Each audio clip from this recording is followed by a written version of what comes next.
A'udhu billahi minash shaitanir rajim. Bismillahir rahmanir rahim. Now we are going to discuss about the first chapter of biology grade 9, that is named as Introduction to Biology.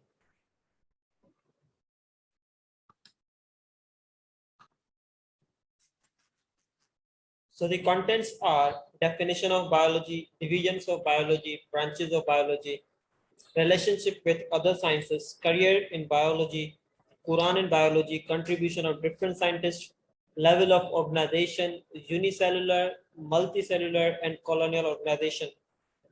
Mustard plant and frog from the category of multicellular, amoeba from the category of unicellular, volvox from the category of colonial organization.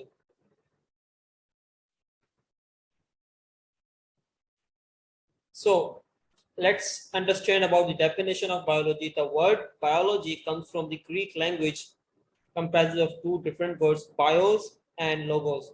Bios means life, logos means study or the thought of reasoning, the discourse, description. Biology क्या है? Biology जो है लफ्ज वो दो मुख्तलिफ अल्फाजों से बना हुआ है, एक है बायोस, दूसरा है लोगोस। बायोस का मतलब है लाइफ, दैट मीन्स जिंदगी, लोगोस मीन्स के स्टडी, मतलब उसके बारे में जानकारी। First biology meaning study of life, मतलब अगर हम कंप्लीटली बात करें तो बायोलॉजी हम बोलते हैं जिंदगी के बारे में मालूमात हासिल करने के अमल को।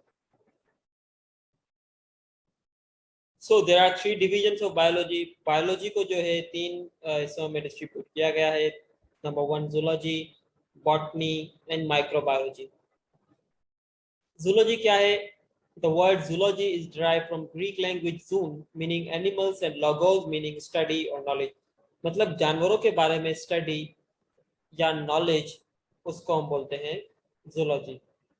It deals with the study of animals. अच्छा, हम इंसान भी जूलॉजी में आ जाते हैं। We are social animals.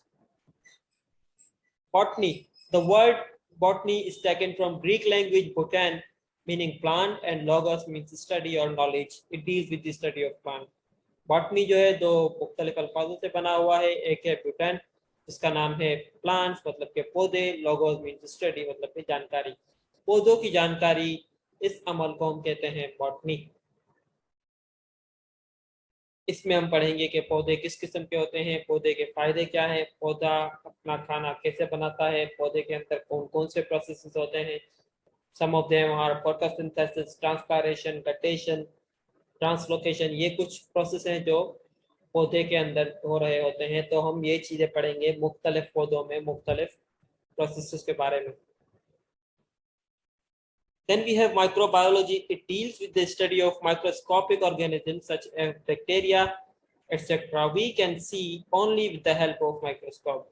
Micro means छोटे, biology means जिंदगी, मतलब उन जानदारों की जिंदगी के बारे में पढ़ेंगे जो बहुत छोटे हैं, जो हम अपनी आंखों से नहीं देख सकते। इसके लिए हमें माइक्रोस्कोप की मदद लेनी पड़ती है। उसके कुछ मिसाल हैं बैक्टीरिया, वायरसेस।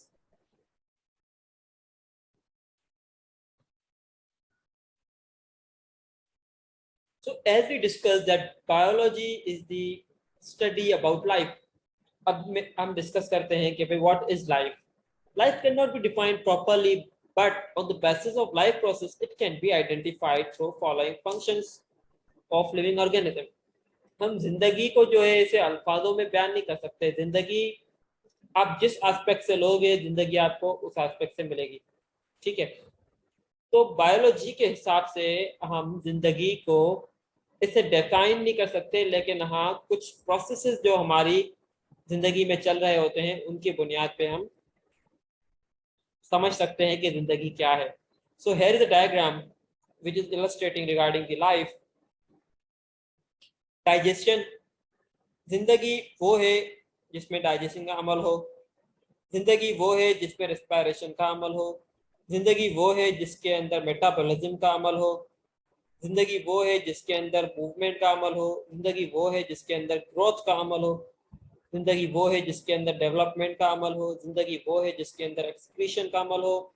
और जिंदगी वो है जिसके अंदर इरिटेबिलिटी और रिप्रोडक्शन का अमल हो। मतलब ये सारे प्रोसेसेस होंगे तो ही जिंदगी कहलाई जाएगी। अगर इनमें से कोई एक भी प्रोसेस मिसिंग होगा को हम जिंदगी नहीं कह सकते। अब सवाल ये पैदा होता है कि सर ये चीज़ें हम किस चीज़ मतलब के कुछ मखसूस चीज़ों के लिए पढ़ेंगे या सारों के। तो अब मैं बताता चलूँ कि अगर हम बॉटनी पढ़ रहे हैं तो हम देखेंगे कि डाइजेशन जो है वो प्लांट में कैसे हो रही है। ठीक है, अगर हम बॉटनी पढ़ रहे हैं तो देखेंगे कि प्लांट में रेस्पिरेशन कैसे हो रही है। अगर हम बॉटनी पढ़ रहे हैं तो देखेंगे कि प्लांट के अंदर मेटाबॉलिज्म कैसे हो रही है। और बॉटनी पढ़ रहे हैं तो प्लांट के अंदर मूवमेंट कैसे हो रही है। इन द सेम पैटर्न हम देखेंगे ग्रोथ कैसे हो रही है, डेवलपमेंट कैसे हो रही है, एक्सक्रीशन, इरिटेबिलिटी एंड रिप्रोडक्शन, ये सारे प्रोसेसेस प्लांट के अंदर कैसे हो रहे हैं। इट मीन्स कि botany is the study about these following processes taking place in the plant. In the same pattern, if we are discussing or studying about zoology, तो यही सारे प्रोसेस हम देखेंगे एनिमल में या ह्यूमन बीइंग में। इसी तरीके से अगर माइक्रोबायोलॉजी की बात करते हैं तो यही प्रोसेस हम माइक्रो ऑर्गेनिजम्स में देखेंगे कि भाई माइक्रो ऑर्गेनिज्म में डाइजेशन का अमल किस तरीके से होता है, रेस्पिरेशन कैसे होती है, मेटाबॉलिज्म कैसे होती है, and all these things.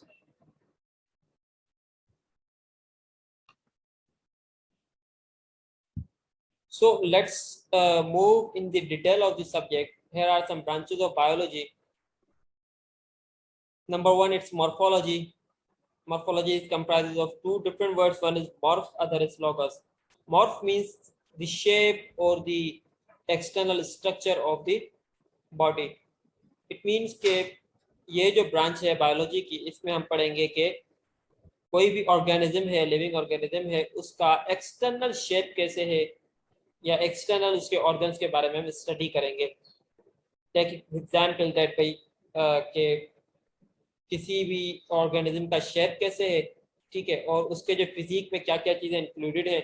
If you take example like human being, अब ह्यूमन बीइंग के जो कान है वो एक पर्टिकुलर साइज के होते हैं। On the other hand if you discuss about the physique और morphology of an elephant, elephant के जो कान है वो बहुत बड़े होते हैं। तो ये चीज़ें आ जाती हैं मॉर्फोलॉजी में।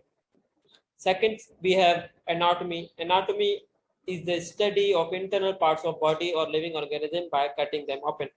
एनाटॉमी की ब्रांच जो है उसमें हम वो चीज़ें पढ़ेंगे जब तक हम किसी भी लिविंग ऑर्गेनिज्म को डाइसेक्ट नहीं करते या उसकी बॉडी के अंदर के पार्ट्स को स्टडी नहीं करते, तब तक हम एनाटॉमी को नहीं एलाबरेट कर सकते। Just like if we are studying about the digestive system, if we are studying about the circulatory system, और कोई भी जो बॉडी के अंदर का सिस्टम है, उस सिस्टम को जो है हम एनाटॉमी के अंदर डिस्कस करते हैं। नॉट ओनली द प्रोसेसेस, अगर हम किसी पर्टिकुलर ऑर्गन के बारे में इंफॉर्मेशन हासिल कर रहे हैं, this will be also included in the field of anatomy. Then we have cell biology, in other words we call it as cytology. So in this field we study about the cell and its organelle. ठीक है, as I already told you that living organism is made up of cells. Living organism की जो बुनियाद है वो cell से है। Sales के बाद टिश्यूज बनते हैं, टिश्यूज के बाद ऑर्गन बनते हैं, और ऑर्गन जब एक साथ काम करते हैं तो ऑर्गन सिस्टम बनता है। देन फाइनली एक ऑर्गेनिज्म बनता है। तो life start from a cell. अब सेल के अंदर कौन कौन से ऑर्गेनील हैं, उनकी क्या कंपोजिशन है, क्या क्या उनके फंक्शंस हैं, all this study will be included in the field of cell biology. Then we have histology. What happens जब सेम टाइप ऑफ सेल एक साथ मिलके एक लेयर बनाते हैं, तो उस लेयर को हम कहते हैं हिस्टोलॉजी। उस लेयर को हम कहते हैं टिश्यू, और डिफरेंट टाइप ऑफ टिश्यूज को हम स्टडी करते हैं in the field of histology. There are some tissues like skin tissue, we have nervous tissue, we have muscle tissues. ठीक है, these are different type of tissues, और ये tissues जो हैं हम डिस्कस करते हैं हिस्टोलॉजी में। Then we have physiology. Physiology में हम क्या डिस्कस करते हैं? The study about function of living organism. Living organism कैसे फंक्शन करता है, लिविंग ऑर्गेनिज्म के जो ऑर्गन्स हैं वो किस तरीके से फंक्शन करते हैं, वो किस तरीके से काम करते हैं। तो इस तरीके की चीज़ें जो है हम पढ़ते हैं फिजियोलॉजी में। Then we have taxonomy, the study of the rules, principles, grouping and naming the living organism. अब टेक्सानॉमी क्या है? टेक्सानॉमी, अब दिस इज नॉट पॉसिबल कि हम लिविंग ऑर्गेनिज्म को एक ही कैटेगरी में सारों को एक साथ पढ़ें। एज वी ऑलरेडी डिस्कस कि भाई प्लांट्स जो है वो फोटोसिंथेटिक हैं, और ह्यूमन बीइंग और एनिमल हैं वो हेटेरोट्रॉफिक न्यूट्रिशन को फॉलो करते हैं, वो दूसरे ऑर्गेनिज्म पे डिपेंड करते हैं। तो इनका अगर मोड ऑफ न्यूट्रिशन डिफरेंट है तो उनकी जो है कैटेगरी भी डिफरेंट होगी, ठीक है। So in the same pattern plants जो है वो सिसाइल हैं, इट मीन्स के वो एक ही जगह पे टिके हुए होते हैं। और एनिमल्स और ह्यूमन बीइंग की बात करें, वो जो है मोटाइल हैं, वो मूव कर रहे होते हैं। This both are living organism, plant भी लिविंग ऑर्गेनिज्म है, एनिमल्स भी लिविंग ऑर्गेनिज्म है, लेकिन उनके अगर आप कैरेक्टरिस्टिक्स और फीचर्स को देखें तो वो डिफरेंट है। तो वो डिफरेंट फीचर्स और कैरेक्टरिस्टिक्स के बेस पे जो है हम लिविंग ऑर्गेनिज्म को ग्रुप करते हैं। और ये जो अमल है, ये जो टेक्निक्स हैं, वो इनको हम स्टडी करते हैं टेक्सोनॉमी में। टेक्सोनॉमी में हम एक और चीज डिस्कस करते हैं, that is about the naming, the scientific naming of living organism. Scientific naming क्या है? These are some terms which are worldwide and universally accepted in all the languages. Suppose we take example of frog. Frog का जो है वो English name जो है वो frog है, उर्दू में हम मेंढक कहते हैं। साइंटिफिक इसका एक प्रॉपर नेम है जो हर लैंग्वेज में जो एक्सेप्ट किया जाएगा, that is Rana tigrina. In the same pattern her living organism का जो है वो एक साइंटिफिक नेम होता है। Then we have genetics, the study of heredity that is transferring from characteristics from parents to offspring. Genetics में हम क्या पढ़ते हैं? वो characteristics या वो सारी चीजें, वो सारे फीचर्स जो पेरेंट्स से ट्रांसफर होते हैं ऑफस्प्रिंग में। After that we have developmental biology. Developmental biology में क्या डिस्कस करते हैं? The study of formation and development of an embryo. अब what happens when cell is developed, जब लाइफ स्टार्ट होती है तो we believe that life is started from a cell. जब सेल से लाइफ स्टार्ट होती है तो एक सेल से वो दो सेल बनते हैं by the process of cell division. इसी तरीके से मल्टीपल सेल्स बन के एक जो है प्रॉपर माइनर सा ऑर्गेनील बनता है, that is known as embryo. Embryo की जब डेवलपमेंट होती है फर्दर, तब जाके वो जाइगोट और फर्दर नेक्स्ट स्टेप में मूव कर रहा होता है, तब जाके एक प्रॉपर बेबी फॉर्म होता है और उसके बाद जाके वो उसकी फर्दर डेवलपमेंट होती है। ये जो एम्ब्रियो की डेवलपमेंट है, मतलब कि the second phase of life after the development of cell, जब एम्ब्रियो बन गया, एम्ब्रियो के बाद जो फर्दर डेवलपमेंट होती है, इस डेवलपमेंट को हम स्टडी करते हैं डेवलपमेंटल बायोलॉजी में। After that we have environmental biology. In this field we will discuss about the relationship and interaction of living organism with non-living organisms, like biotic factors with abiotic factors in our surrounding. इसका example ये है कि suppose we living things depend on air, we living thing depends on water, we living thing depend on soil as well, we living thing depend on sunlight. So we people are living thing. अब air non living thing, water is non living thing, sunlight is non living thing, soil is non living thing, हम इन चीजों पे depend करते हैं। तो this interaction is known as environmental biology. After that we have paleontology. Paleontology is the study of the remote past organic life with the help of fossils. Paleontology क्या है कि इसमें हम जब लिविंग ऑर्गेनिजम्स का एक फेज आता है, जब जाके उनकी डेथ हो जाती है। लिविंग ऑर्गेनिज्म अल्टीमेट मतलब कि वो ऐसा नहीं है कि वो हमेशा तक का, कोई ना कोई ऐसा फेज आ जाता है। हर लिविंग ऑर्गेनिज्म की जो है वो डेथ होती है due to different factors. Plants की डेथ हो जाए, एनिमल्स की डेथ हो जाए, ह्यूमन बीइंग की डेथ हो जाए, further they are been dissolve in earth, वो जमीन के अंदर मूव करते हैं, तब जाके फर्दर उनकी डिकम्पोजिशन होती है bye the process of different chemical reactions. उसके बाद जाके वो फॉसिल्स में चेंज हो जाते हैं। उन फॉसिल्स की जो स्टडी है उनको हम बोलते हैं palaeontology. These fossils further leads to the fuels just like coal and petroleum and etc. Then we have biotechnology. Biotechnology is the study about the techniques for manipulation of gene to bring the changes in structure and location of gene to achieve desirable characters is called biotechnology. What happens nowadays, science जो है वो इतनी develop हो गई है कि भाई अब we can manipulate a kid according to our wish. हम बच्चा जब पैदा होता है फिर वो अपनी मर्जी से जो है उसको मॉडिफाई किया जा सकता है कि भाई जब वो बड़ा हो तो उसके हेयर कलर कैसा हो, उसका स्किन टोन कैसा हो, उसकी रेस्ट ऑफ द थिंग्स जो भी फीचर्स हम चाहते हैं, मतलब वो अलग ही तरीके से जो है वो मैनिपुलेट हो जाते हैं। ये जो टेक्नोलॉजी है, this technology is known as biotechnology.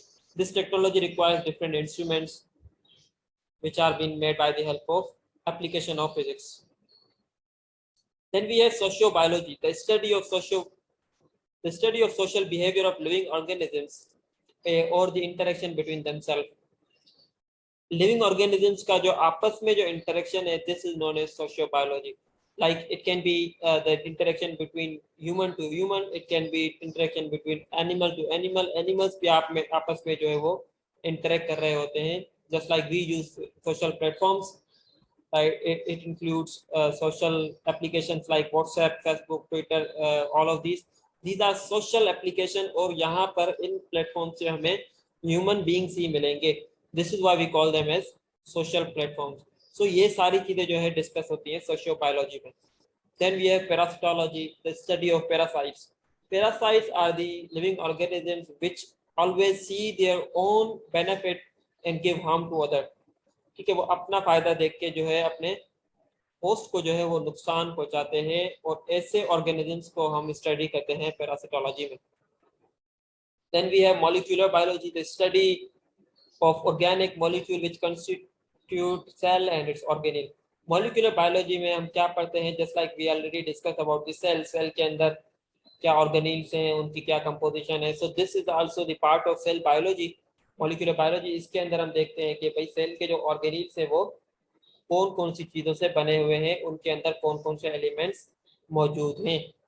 It also includes it is also concerned with the chemistry.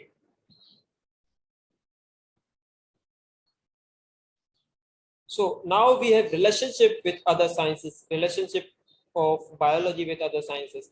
We have 5 branches which interlink with biology. One is physics, chemistry, mathematics, geography, and economics. What is biophysics? It is a branch of physics in which laws and techniques of physics are applied to explain the process of life. Biophysics में क्या होता है कि living organism following the laws of physics. Physics के laws जो है वो कोई भी लिविंग ऑर्गेनिज्म फॉलो करे, this will be called as biophysics.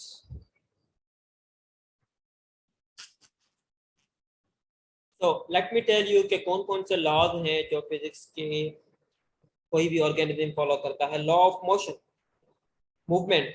if we people are moving, so this is the motion is being discussed in physics. If an organism is moving, it's a law of, it is following the law of physics, and this will be called as biophysics. Technology used for treatment. What is technology? As we already discussed in the branch of physics, that physics is the branch of science that deals with the interaction of matter and energy. If that matter and energy is being used for the purpose of treatment of living organisms, so this will be biophysics. There are some examples of technology used by living organisms, that is X-ray, ultrasound, eye lenses, etc. They are following laws of physics. After that, we have biochemistry. What is chemistry? Chemistry is the composition of matter. The study about the composition of matter is known as chemistry. If this is being studied for the sake of understanding life or about any living organism, so this will be called as biochemistry. अगर यही composition अगर हम किसी organism की बात करते हैं, तो ये चीज जो है हम पढ़ेंगे बायोकेमिस्ट्री में. Like composition of cell, presence of elements and compounds in an organism. हमारे बॉडी में जो भी एलिमेंट्स वगैरह मौजूद हैं, so these elements will be studied in the biochemistry. Then we have biomathematics, the branch of mathematics which collects data of living organism. It plays very important role in research. There are some examples like pie charts, graph, and ratio. So living organism के knowledge के बारे में ज़्यादा understanding के लिए जो mathematical applications apply की जाती हैं, like pie charts, graphs and ratios, this will be studied in biomathematics. Then we have biogeography. What is geography? Geography is the distribution of different aspects of Earth on the different regions. ठीक है, अगर इसी तरीके से अगर हम life की distribution की बात करते हैं, distribution of life on different regions of Earth is known as biogeography, like types of plant and animals in different countries. अब जो प्लांट्स यहाँ पे मिल रहे हैं वो किसी और कंट्री पे शायद ना मिले या किसी और रीजन में ना मिले, जो एनिमल यहाँ पे मिल रहे हैं वो किसी और रीजन में या किसी और कंट्री में ना मिले। This distribution is known as biogeography. Then we have bioeconomics. It deals with the generation of money and profit by using living organism. बायोइकोनॉमिक्स में हम क्या पढ़ते हैं कि भाई जो इकोनॉमी बने या पैसे अर्न करना by the use of living organism, just like business of meat, eggs और लेबर फोर्स, किसी से लेबर फोर्स लेके उसको फिर पे करना, these things are being included in the field of bioeconomics.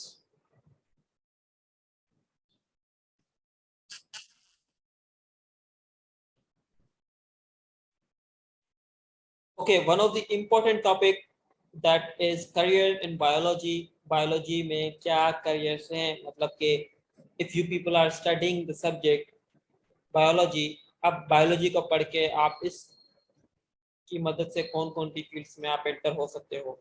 The career of a student is subject to obtain a degree. The student who have chosen the biology, they can plan to adopt some as career in following fields. Number one, medicine and surgery. The major field that the field of doctor, doctorate में जो भी जाते हैं वो लोग क्या करते हैं, मेडिसिन और सर्जरी को स्टडी करते हैं। मतलब कि डॉक्टर बनने के लिए भी आपको जो फोकस करना पड़ेगा, that will be the subject of biology. Then we have agriculture. Agriculture have two parts, one is cropping, other is farming. एक में जो है वो क्रॉपिंग होती है, just like the growing crops of wheat, cotton, rice, ये सारी चीजें जो है। And the second part of agriculture is farming. इसमें क्या चीजें आ जाती हैं, just like rearing livestock and like poultry farm, all these things are included in agriculture. Matlab after getting degree you can go in the field of agriculture as well.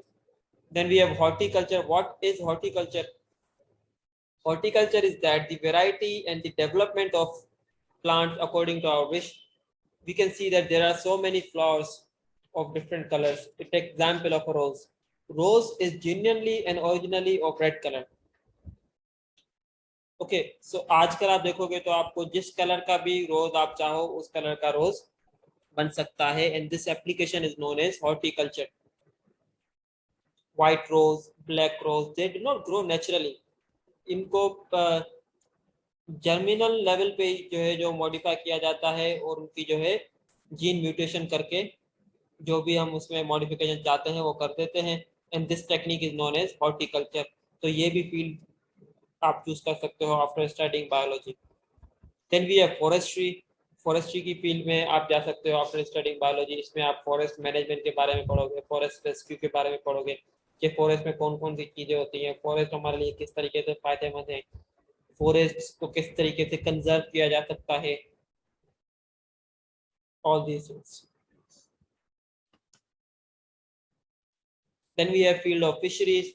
इससे आप study biology को study करके जो है fisheries की field में जा सकते हो और इसको प्रोफेशनल लेवल पे स्टडी कर सकते हो, like fish farming and fish growing and selling them and getting profit from that. Then we have biotechnology. We have already discussed in it in the phases of branches of biology.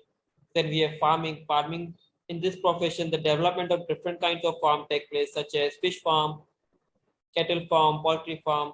New technologies are used to produce animals and source of meat, milk, leather, wool, etc. इस field में भी जा सकते हो। After that, we have animal husbandry.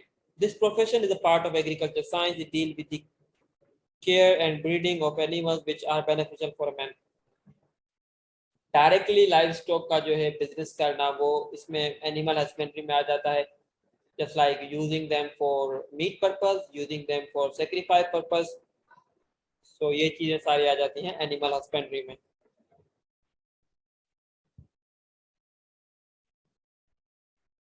So apart of this thing, we have another phase of our subject, that is Quran and biology. So what Allah Pak says in Quran regarding life. In Surah Al-Nur, ayah number 45, Allah says, and Allah has created every animal from water. Of them, there are some that creep on their bellies, some that walk on two legs, some that walk on four. Allah creates what He will. Allah is able to do all things. इस आयत में अल्लाह पाक फरमाते हैं कि इंसान को जो है वो इंसान not only any living organism, not only human being, कोई भी लिविंग ऑर्गेनिज्म जो है वो बेसिकली जो है वो वाटर से बनाया गया है। और इस चीज़ की जो जस्टिफिकेशन है वो हमारा सेल का प्रोटोप्लाज्म करता है। हमारे सेल के प्रोटोप्लाज्म में 70% जो है वो वाटर मौजूद है। इसी तरीके से like our whole body is constructed of cell.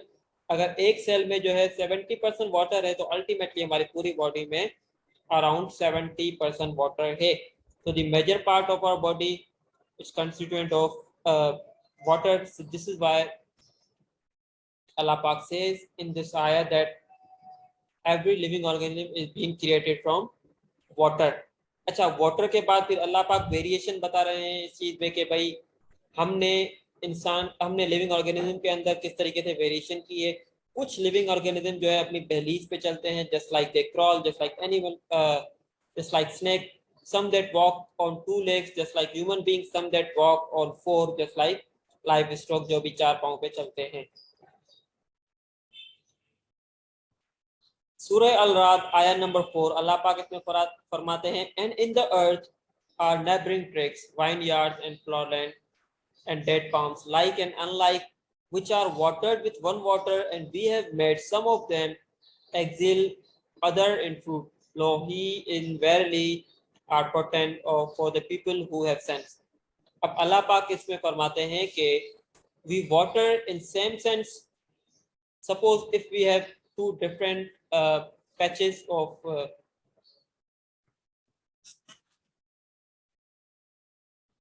so इस टॉपिक से हमें ये बात समझ में आ जानी चाहिए कि how powerful Allah Almighty is.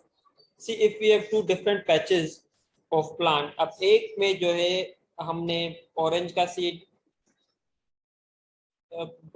Saw किया है, दूसरे में जो है हम कोकोनट सीड जो है वो लगाते हैं। We will water them in same pattern, हम उन दोनों को जो है वही पानी देंगे, उन दोनों को जो है वही सनलाइट मिलेगी for the sake of and the process of photosynthesis. वो दोनों जो है वो सेम सॉइल में जो है वो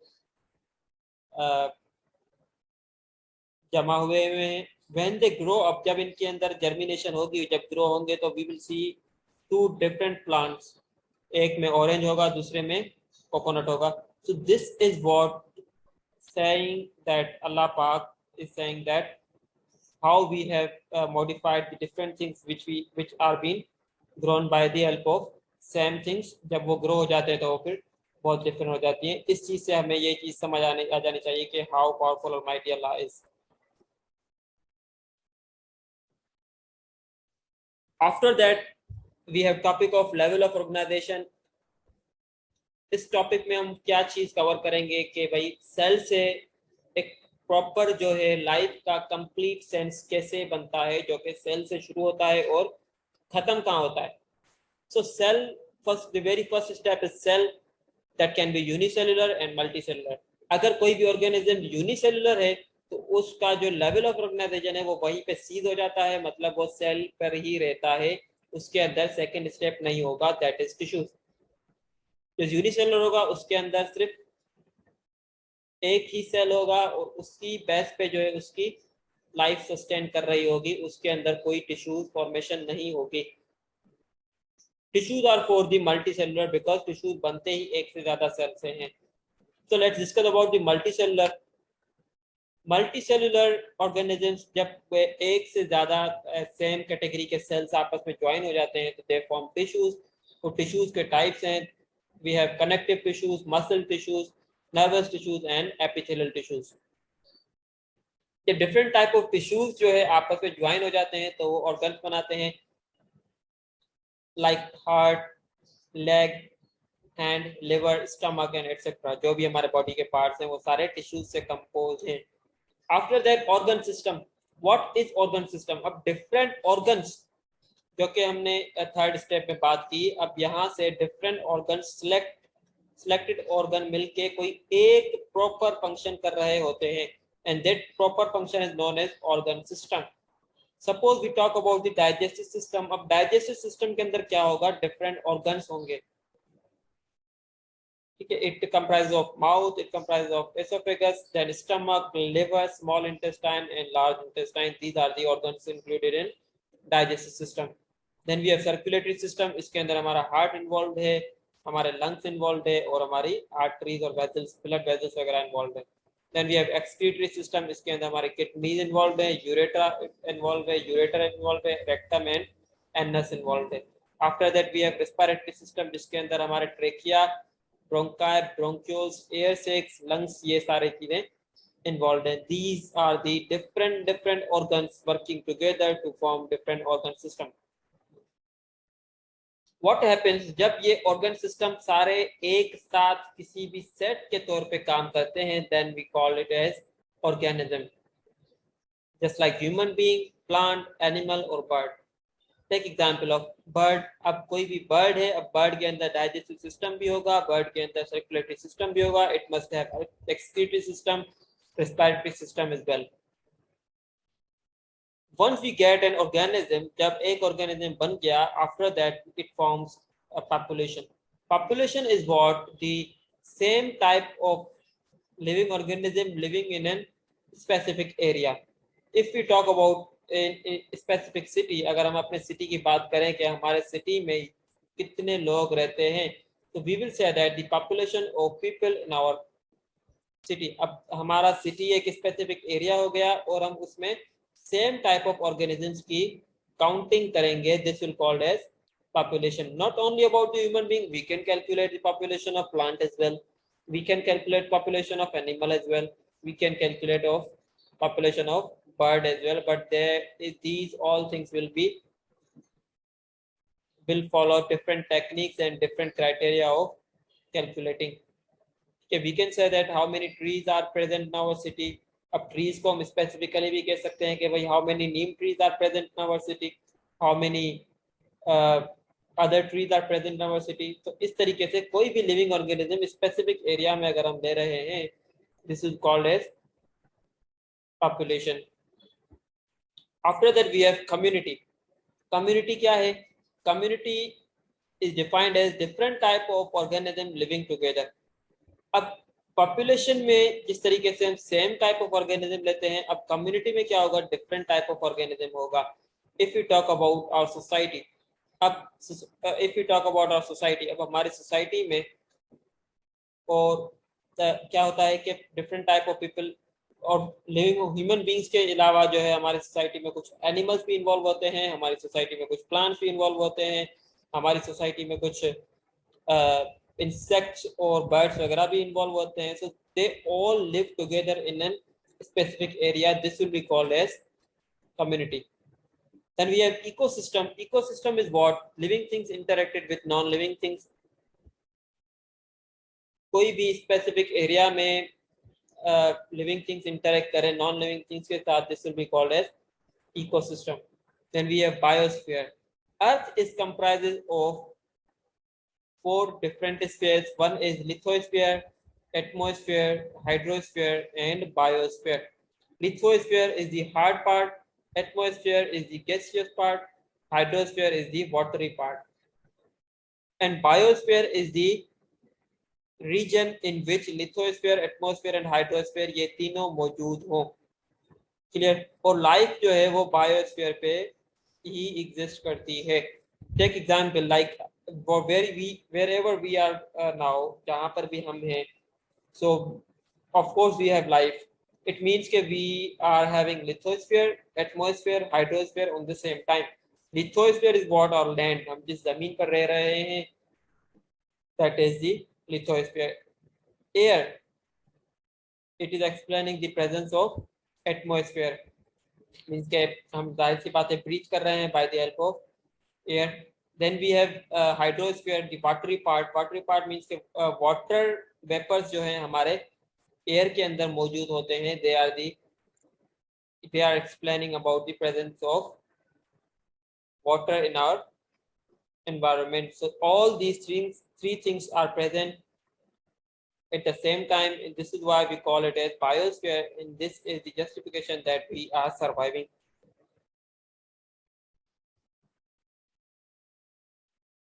Here is the diagram showing the development of an organism and biosphere.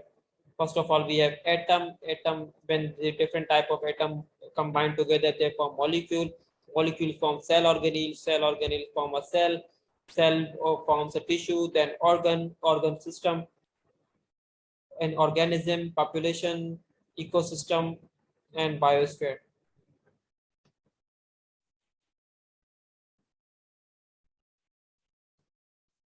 So let's study about the contribution of different scientists in the field of biology. Biology की फील्ड में डिफरेंट साइंटिस्ट का क्या contribution है.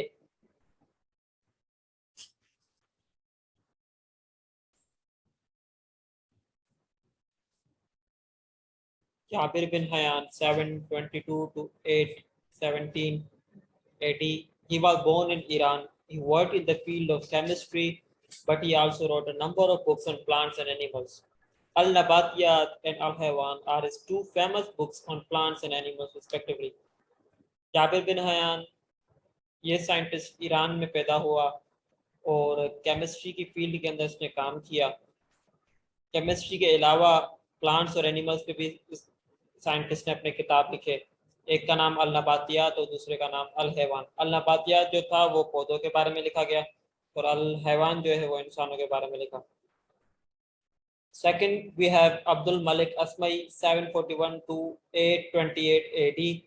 He was great zoologist and he wrote many books on animals like Al-Khil on horse, Al-Ibil on camels, Al-Shed on sheep, Al-Wahush on wild animals, and Khalaqul Insan on the different part of human and their function. Abdul Malik असमई जो है वो एक well known zoologist है. उन्होंने zoology की field में काम किया. उन्होंने हॉर्स के ऊपर, घोड़े के ऊपर किताब लिखा जिसका नाम अल-खील रखा गया.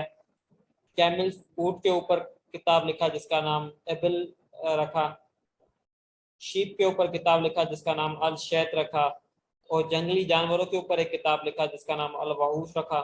खलकुल इंसान, इंसान के अलग अलग उज़्वों के बारे में मालूमात देने के लिए एक किताब लिखा जिसका नाम खलकुल इंसान रखा.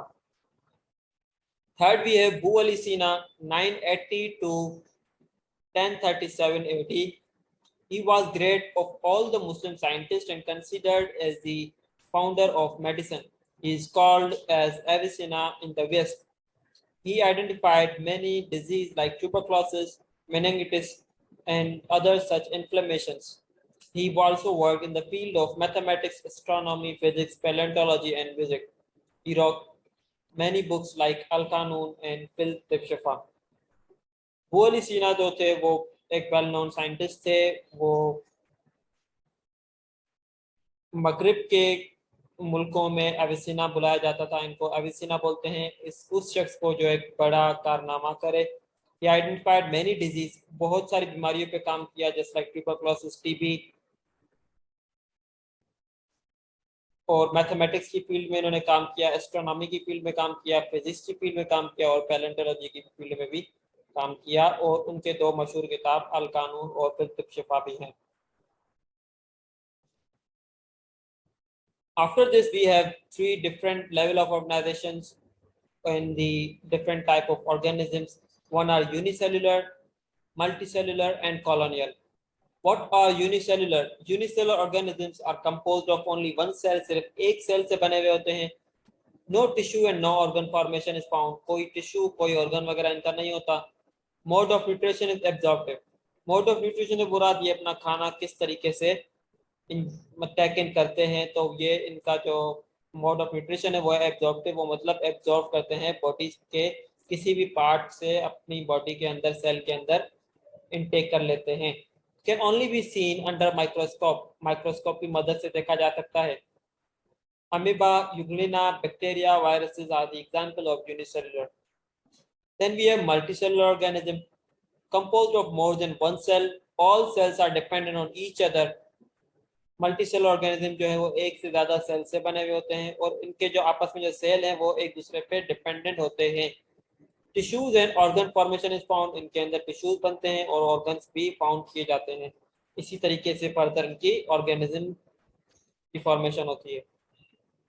Then we have mode of nutrition can be ingestion and absorption. अब मोड ऑफ न्यूट्रिशन इनकी कुछ की इंजेक्शन है, कुछ की एब्जॉर्प्शन है, मतलब ये इंजेस्ट भी कर सकते हैं और कुछ कुछ एब्जॉर्ब भी करते हैं। Can be seen with our naked eye, हम एक मल्टी सेल ऑर्गेनिजम्स को अपनी आंखों से देख सकते हैं। Examples are human being, animal, plant और ETC. Third we have colonial organisation composed of more than one cell, एक से ज्यादा सेल से बनते हैं। फर्क क्या है कॉलोनियल और मल्टीसेलुलर में? वो ये है कि every cell is independent. Colonial का जो हर सेल जो है वो इंडिपेंडेंट होता है और मल्टीसेलुलर का हर सेल एक दूसरे से डिपेंडेंट होता है। नो टिश्यू और organ formation is found, colonial में कोई टिश्यू नहीं बनता, कोई ऑर्गन फॉर्मेशन नहीं होती। Mode of nutrition is photosynthesis, इनकी जो मोड ऑफ न्यूट्रिशन है वो फोटोसिंथेसिस है। Can be seen with our naked eye, हम अपनी आंखों से देख सकते हैं। The example is volvox. Mustard plant Brassica campestris is commonly known as mustard plant and locally it is called सरसों।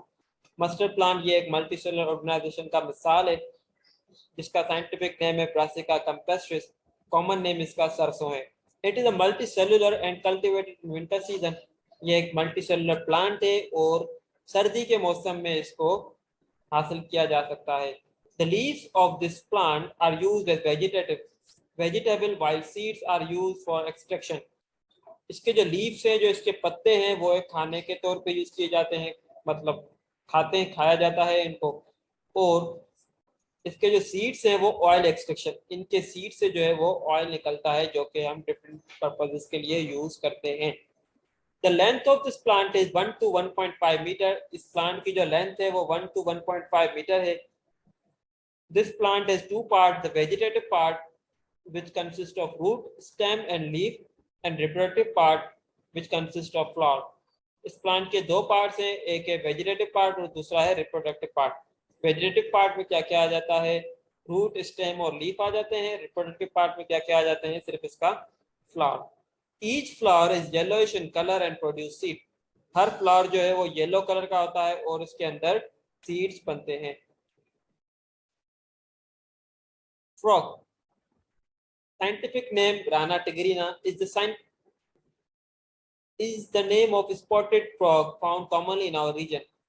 फ्रॉग जिसका उर्दू में नाम मेंढक, वो हमारे जो आसपास के रीजन में जो ये चीज मिलती है, ये फ्रॉग मिलता है, जिसका साइंटिफिक नेम राना टिग्रीना है। It is a multicellular animal, it lives in both water as well as on land. Its body is divided into head and trunk, there is no neck, its body is made up of organ system different with different organs. Frog जो है इसकी body दो हिस्सों में distributed होती है।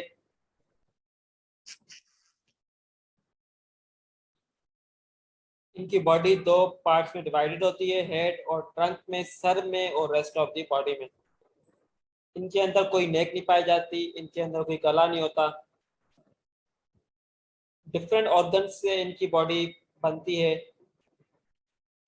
All organs are made of different tissues, हर organ जो है डिफरेंट टिश्यूज से बनता है, as we already discuss, such as epithelial, glandular, muscular, nervous etcetera. Frog lives near ditches, अब ये रहते कहाँ हैं? वो दलदली इलाकों में, रुके हुए पानी में या बहती हुई नहरों में ये रहते हैं। It feeds on small insects, ये छोटे छोटे कीड़े मकोड़े पे अपना गुजारा करता है। Then we have amoeba from the unicellular organization। amoeba is a unicellular organization found in the mud of shallow pond, pool and at any stagnant water। its size is irregular shape, it has a cell membrane। Amoeba की जो size है it's about 0.25 millimetre. Amoeba has a irregular shape, इसकी irregular shape है। It is a cell membrane which help in movement of molecule and protect cytoplasm. इसके बाहर एक cell membrane होती है, एक लेयर होती है, this is known as cell membrane.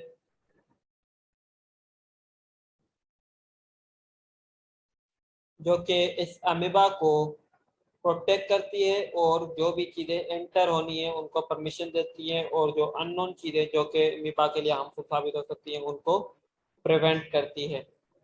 Outer part of cytoplasm is clear and transparent. Cytoplasm का जो बाहर का हिस्सा है, साइटोप्लाज्म कहते हैं सेल के अंदर के हिस्से को जो कि पानी नुमा चीज है, उसको हम साइटोप्लाज्म कहते हैं। इसका बाहर का जो हिस्सा है वो क्लियर और ट्रांसपेरेंट है, जिसको हम एक्टोप्लाज्म कहते हैं। And inner part is called endoplasm. अंदर वाले हिस्से को हम एंडोप्लाज्म कहते हैं। The cytoplasm contains nucleus, food vacuole, mitochondria etcetera. Amoeba move by false food called pseudopodia. Cytoplasm के अंदर न्यूक्लियस मौजूद होता है जो सारी एक्टिविटीज जो है सेल की वो कंट्रोल कर रहा होता है। साइटोप्लाज्म के अंदर फूड वैक्यूल होता है जिसके अंदर फूड स्टोर होता है, और साइटोप्लाज्म के अंदर माइटोकॉन्ड्रिया होता है जो कि एनर्जी प्रोड्यूस करता है।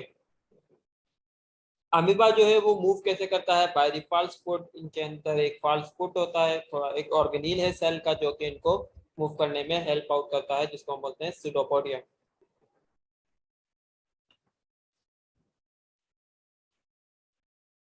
Last, we have Volvox from the colonial organization. Volvox is a polyphyletic genus of chlorophyte green alga in the family Volvosae. It forms spherical colonies of up to 50,000 cells. They live in a variety of freshwater habitats and were first reported by Anthony van Leeuwenhoek in 1700. Volvox जो है ये एक colonial organization का मिसाल है। ये जब रहते हैं तो अराउंड 50,000 सेल्स जो है आपस में मिलके रहते हैं, just for the sake of living. इनका जो पैटर्न ऑफ न्यूट्रिशन जो है वो पूरा इंडिपेंडेंट है, ये किसी भी आपस में सेल से डिपेंड नहीं करते। ये सारे इंडिपेंडेंट है, ये अपना खाना खुद प्रिपेयर करते हैं by the process of photosynthesis.